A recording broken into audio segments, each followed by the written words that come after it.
Fala aí pessoal, tudo certo? Hoje eu vou falar um pouco aqui sobre o jogo do Brasileirão São Paulo-Fortaleza. O jogo foi no Morumbi, 0x0. O jogo aconteceu na sexta, hoje que eu tô gravando é domingo. Confesso que eu fiquei bem puto no dia e no sábado também, né? Então esperei esfriar um pouco a cabeça para gravar esse vídeo. Mas, bom, vamos lá, vamos falar a respeito. O São Paulo estava com 2 desfalques por cartão, o lateral esquerdo Enzo Dias e o segundo volante o Marcos Antônio. Além disso, que dos lesionados, claro, o Caleri só volta ano que vem, teve LCA, mas o Arboleda, o Oscar, o Luiz Gustavo, o Pablo Maia, mas contou hoje com a volta de um jogador importante, que é o Lucas, que apesar de estar total fora de ritmo, a gente viu durante a partida, mas é um retorno importante e vai agregar bastante ao grupo. O São Paulo começou jogando num 4-2-3-1. Eu até entendo, porque o Cedric estava jogando todos os jogos, então ele fez bem em descansar para não correr risco de lesão, diminuir esse risco, né? E o Igor Vinícius, que é o segundo lateral, ele está com lombalgia, e o Ferrarese, que é zagueiro, foi deslocado para a lateral direita, né? Para suprir lá que estava necessitando. Mas de qualquer forma ele já jogou várias vezes, então isso não era um problema em si. O Cedric ficou no banco. Então desse jeito o São Paulo não pôde começar muito bem com 3 zagueiros, né? Então ele foi no esquema 4-2-3-1. Então era Rafael, Ferrarese na direita, na zaga direita estava o Juan Tressoldi, na parte da zaga esquerda o Alan Franco. Como lateral esquerdo, o Endo, né? Como disse, o Enzo Dias estava suspenso. De primeiro volante, o Alisson recuado. De segundo, estava o Bobadilha. De ponta direita, estava o Ferreirão. No meio, estava o Matheus Alves. Na ponta esquerda, estava o Ferreirinha, que aliás tem um capítulo à parte sobre o Ferreirinha. E de centroavante, o André Silva. Então, essa foi a escalação inicial do São Paulo.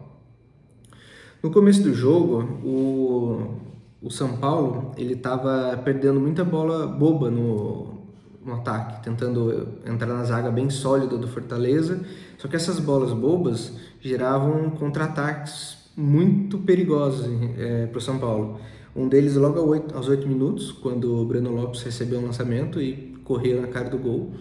O Wendel conseguiu se recuperar e desviou a bola para escanteio, mas só nessa daí já quase o Fortaleza abriu o placar com 8 minutos.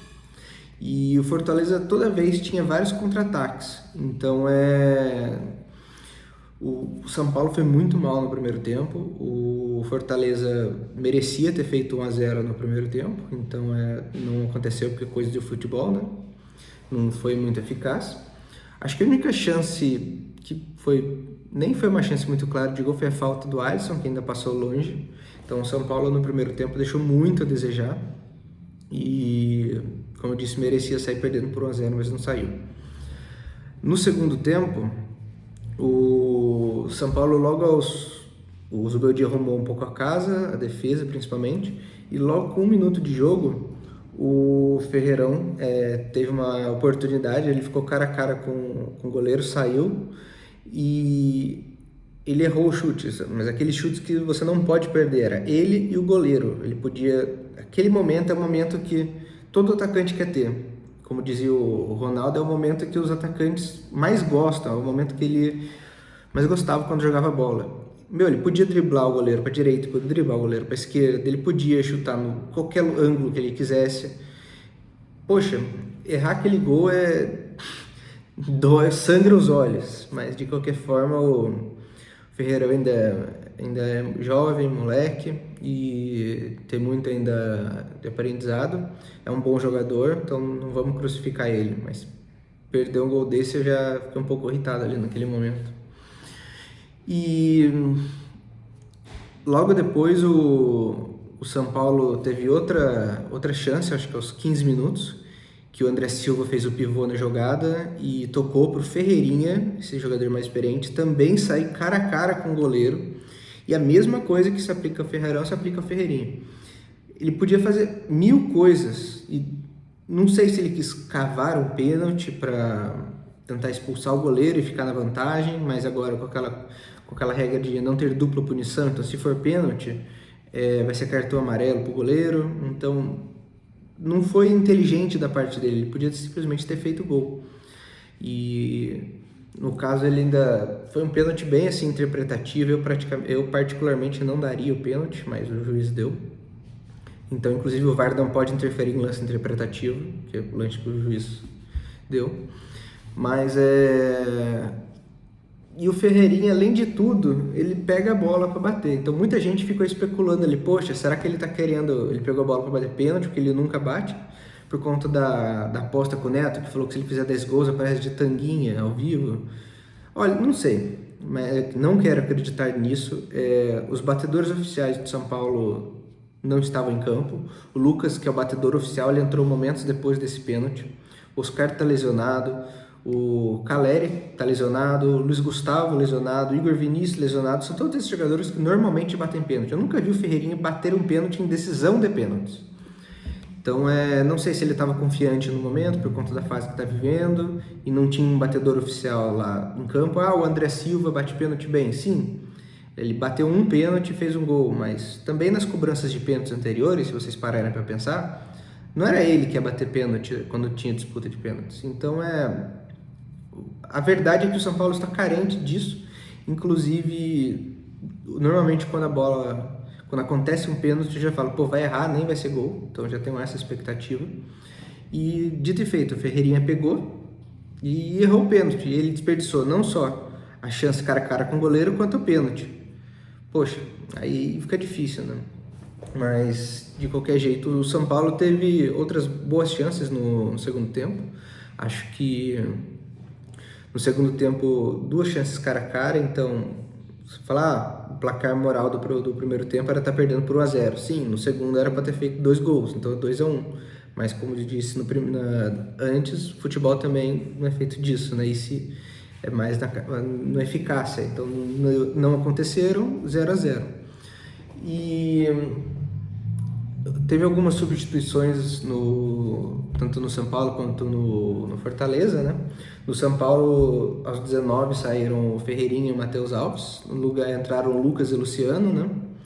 Eu particularmente não gostei dessas substituições, porque o Ferreirinha, apesar de ter errado nessa jogada de contra-ataque e pênalti, ele estava driblando bastante e fazendo algumas jogadas perigosas.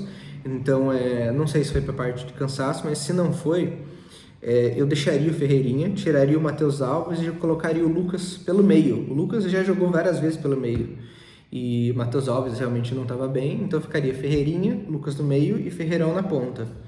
Eu faria essa substituição. Eu acho que Luciano no meio como armador eu particularmente não gosto muito. Mas, enfim, essas foram as escolhas do Zubeldia. Aos 23 também saiu o Breno Lopes do Fortaleza para a entrada do Marinho. Aos 34 saiu o Lucero, Gustavo Mancha e Matheus Rossetto. E entrou o Daverson, Davi Luiz, esse mesmo, Davi Luiz, da Seleção Brasileira, do Chelsea, do Flamengo. E também entrou o Pochettino.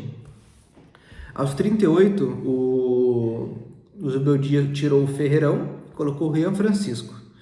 E isso é outra substituição que eu já falei no vídeo anterior, que eu não gosto, porque para mim o Rian Francisco é centroavante. Ele joga no lugar do André Silva. Então, se é para o Rian Francisco entrar, tira o André Silva e coloca o Rian Francisco. É lá que ele faz a diferença. É lá que ele fez a diferença na base, é lá que ele fez os gols quando entrou no profissional, é lá que ele tem que jogar. E eu particularmente não gosto quando ele tem que entrar na ponta direita. Acho que perde muito da característica dele. Mas o Zubeldia optou por essa substituição. Inclusive teve um chute que o Rian Francisco chutou de primeira e a bola passou um pouco acima do gol. Mas acho que ele entrou aos 38 de segundo, jogou 10 minutos mais o acréscimo. Particularmente não dá para dar muita nota para ele, acho que fica sem nota.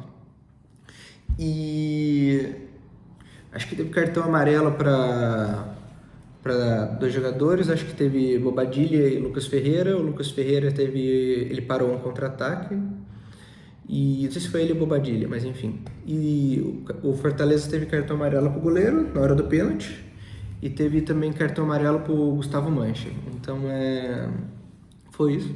De resto, o resultado foi melhor pro Fortaleza, foi jogar fora de casa e arrancou empate, 1 ponto. E para o São Paulo é péssimo. O São Paulo tem 7 rodadas, 6 empates, uma vitória.